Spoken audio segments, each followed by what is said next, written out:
Hey, what's up, guys? Houston here. Look, if you're trying to figure out how do I get an interest-free loan, okay? And I'm going to tell you the play that I always do, all right? And the reason I do this, because who wants to be paying interest on a loan when you don't have to, okay? Now, here's my thing, is that I pick out the best bank that gives you the highest limit of a credit card. And I know that they're going to give you convenience checks. All right. So here's the thing about it. Like on the personal side, let's look at the personal side. My top banks that I would actually look at is like with Discover. All right. So here's the thing about it. With Discover, a lot of people know it's Equifax, FICO 8 scoring and stuff like that. A lot of people don't know that you can get increased credit limit increases with a soft pull every 6 months. Here's the play that I do it. Every 6 months, I know that they're going to be sending out a check as well. So when I actually need the money, I'm waiting on them to send me that check, because then I can liquidate that credit card, right?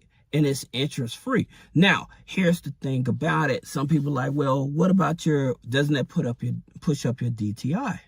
Well, the thing about it is, if you take out that personal loan, you're going to be automatically charged interest off the back.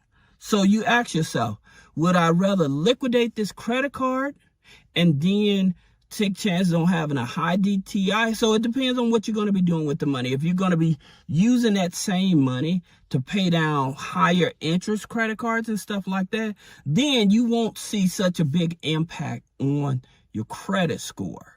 Okay, so it's all in a matter of how you're leveraging. You may be using that $25,000, $30,000 interest-free loan from that credit card to be jump-starting like a Toro business, but going to the car lot, buying a few cars or something like that. Or you may be trying to get into the real estate game. And for you guys that didn't see that video where I was explaining about what a lot of people are not doing, they're trying to get into the real estate game by buying pre-existing houses and stuff like that. I was telling you guys, and you can check out the video, but I was telling you guys what I would do. I would probably find a piece of land close to a national park, right? And then buying like a tiny home from like Home Depot. And for most people don't know that Home Depot, when they sell tiny homes and stuff, they charge you no interest for 24 months as well.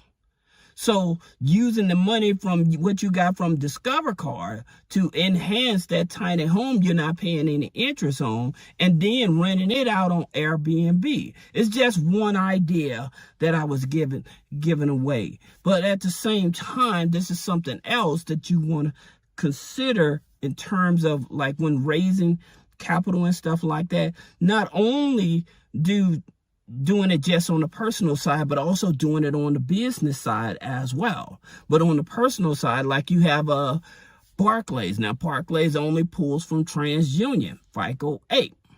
And so getting access to Barclays personal credit card, I use the Frontier Airlines credit card or whatever. And the thing about it is they're always sending me these here convenience checks to liquidate and stuff like that. So being able to always have access to money is what you want. Now, here's my favorite bank that I tell you guys about is with Wells Fargo. Now, Wells Fargo usually is Experian FICO 9, but for all of their credit cards with Wells Fargo, they usually send you out convenience checks as well for you to liquidate, right? And so by you being able to liquidate those credit cards and stuff like that, having access to that money. Now, here's a play that I would do. And this is what I tell people, especially if you apply for a credit card with Wells Fargo and say that they give you 15 and you need 25, you can call them and they would do an internal soft pull without another hard pull to see if they can give you a credit limit increase. All right. So that's the reason why you want to work with them. Also, with Wells Fargo on the business side as well. With Wells Fargo on the business side, with that simplified card, it's 12 months of 0% interest. Now, the best Wells Fargo card on the personal side, if you want to do this, that's with the Reflect card, because that's going to give you 21 months of no interest.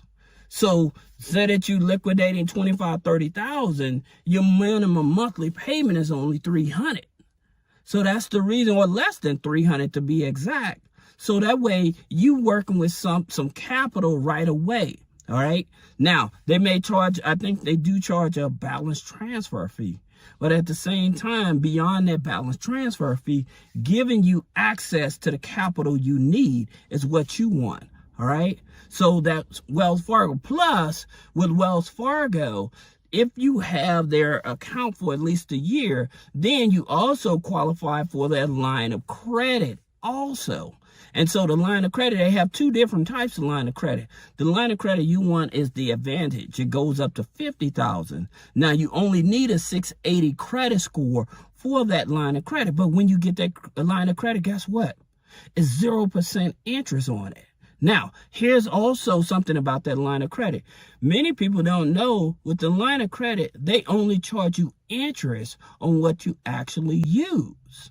So say that you got that business line of credit and you was trying to minimize your personal credit liability or exposure with personal credit cards and stuff, transferring that money from your Wells Fargo account over to your, transferring that money from your Wells Fargo business line of credit over into your personal account, and then paying down your personal credit cards to push your credit score back up. So this is something that you can leverage as well. So that way your credit score stays down, you have access to this line of credit, you're paying back and stuff like that, and you're able to go get more credit. All right.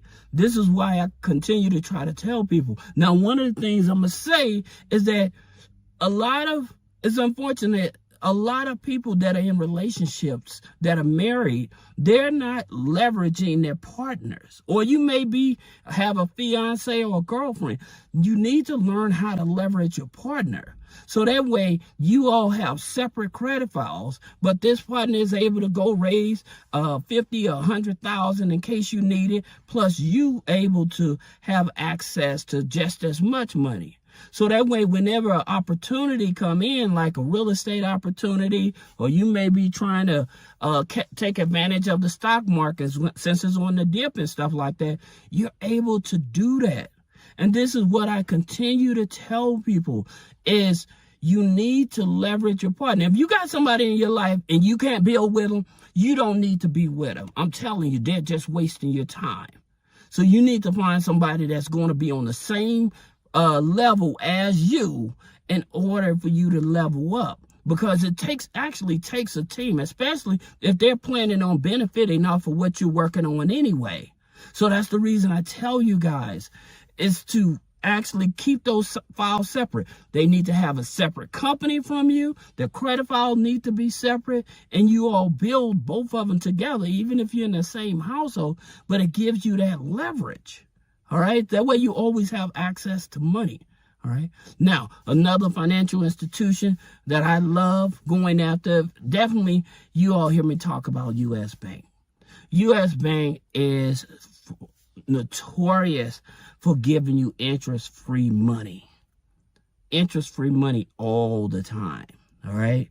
Building that relationship with U.S. Bank, being able to get those interest-free loans and stuff. That way, if you need to buy a car, remember I made the video, I told you all that I had access to interest-free money, or I can use my money. So instead of using my money to buy a car, why not use that interest-free money that I'm not paying any interest on for like 18 to 21 months versus me using all of my cash that I can use in other investments. This is how you play the game.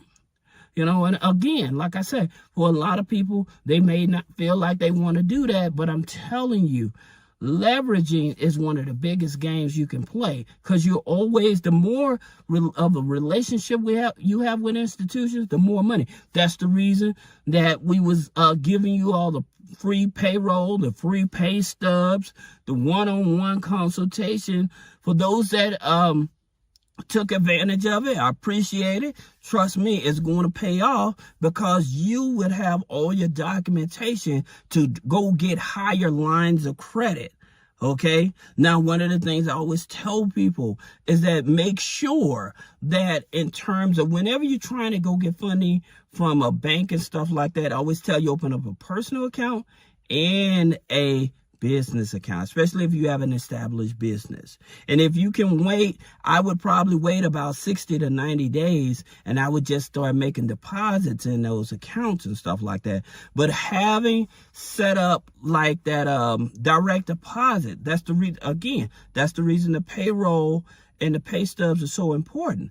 The reason you want this is because they're looking at you as a long-time customer, especially when you have direct deposit and stuff. So now they feel more confident in giving you higher lines of credit versus somebody brand new coming into the fold.